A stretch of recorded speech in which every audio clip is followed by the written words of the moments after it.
What's good? It's Woog. Be sure to like and subscribe. Let's talk boxing.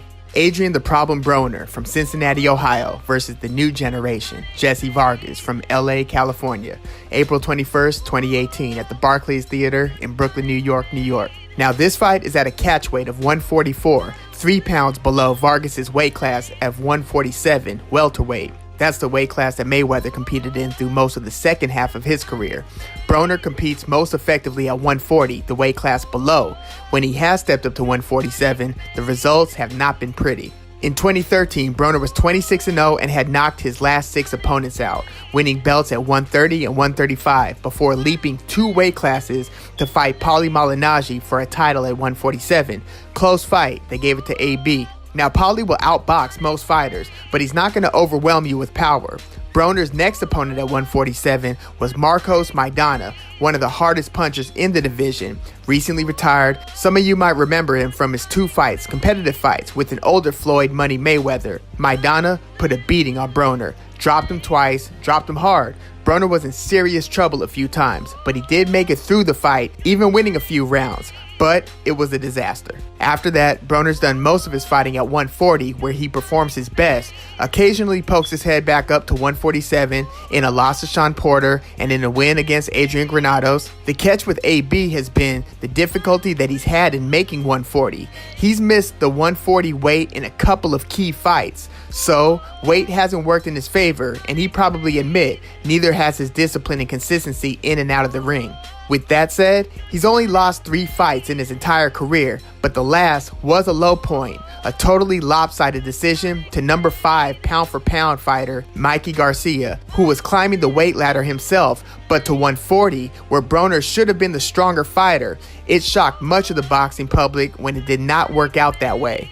Broner didn't appear to be in the same class of fighter as Garcia, and from the first round on, he looked like he was in survival mode. He lost just about every round in that very unimpressive decision loss. All of that takes us to now, where Broner was scheduled to fight undefeated tough guy Omar Figueroa. Figueroa pulled out of the fight due to injury. His replacement, 28-year-old Jessie Vargas, who's knocked out Saddam Ali, who just beat Cotto. And Vargas' only 2 losses were a decision loss to Manny Pacquiao and a decision loss to Timothy Bradley in a fight that Bradley was badly hurt in the 12th round, barely able to stand, and saved by a bell that literally rang 10 seconds too early. Watch that round. You won't be disappointed.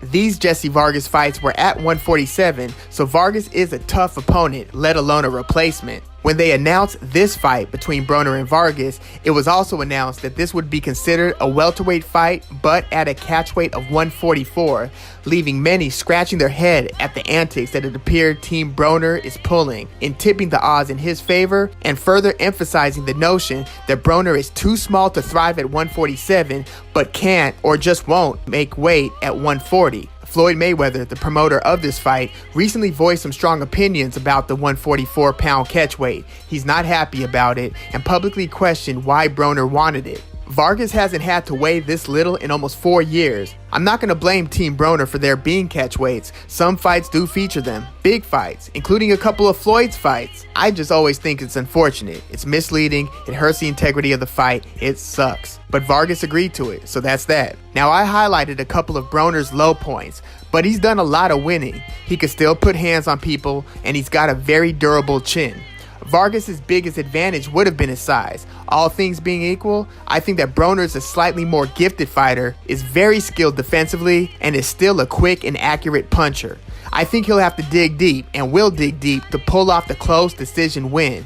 He'll do a good amount of clean pot shotting. Those punches really look good to the judges. I think he'll even do a good amount of coming forward during the fight. He has a speed advantage. Vargas is sure to box and bang and will put a lot of pressure on Broner and might even win some rounds because he's more active than Broner. Broner kind of picks his spots, and sometimes there are a lot of lulls of inactivity. And so Vargas will make it tough. But Broner paces himself pretty well, and in the tired moments of less activity, Broner will appear in control. So I've got Broner by decision, 7 rounds to 5, 8 rounds to 4, something like that. Could be a split decision, though I see Broner winning by a higher margin, like 8 to 4, on at least one card. It's been a tumultuous run as of late for AB, and unfortunately, his talents and great accomplishments often get overshadowed by his legal issues, often violent ones, and by him spazzing out on social media. But AB is always just one win away from being able to fight almost anyone he wants, and coming off of that disappointing loss to Garcia, a win here versus a very respected opponent can put the 28-year-old Broner back in the driver's seat. But let me know your thoughts on this fight. I'm Woog, thanks for tuning in.